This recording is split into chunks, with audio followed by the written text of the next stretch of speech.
ሰላም እንዴት ናችሁ ውድ ቤተሰቦች ዛሬ እንግዲህ ይዤላችሁ መጣሁ ቴሌግራም ላይ እንዴት አድርገን የቻናል ስማችን እንዲሁም ፎቶ መጨመር እንችላለን የሚለውን ነው ማለት ነው ማሳያችሁ እስከ መጨረሻው ድረስ ከኛ ጋር ሁኑ ወደ ጉዳያችን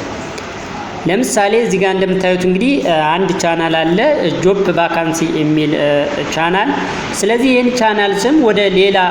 መቀየር ስፈልግ እንዴት አድርጌ ነው መቀየር የሚለው ነው ማሳያችሁ ስለዚህ ምን አደርጋለሁ ማለት ነው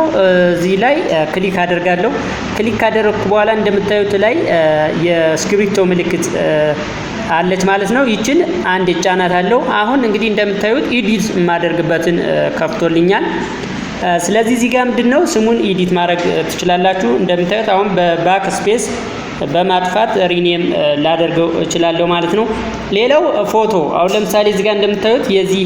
ቻናል ፎቶ ምንድነው ጆብ የሚል ፎቶ ነው ያለው ማለት ነው ስለዚህ አዲስ ፎቶ መጨመር ስትፈልጉ ሴት ኒው ፎቶ ምትል አይከን አለች እሷን ክሊክ ስታደርጉ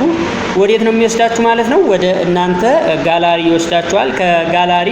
የምትፈልጉትን ፎቶ መርጣችሁ ማስገባት ትችላላችሁ ማለት ነው በዚህ መንገድ የቻናላችሁን ፎቶና እንዲሁም ስሙን የቻናል መጠሪያ ስሙን መቀየር ትችላላችሁ ማለት ነው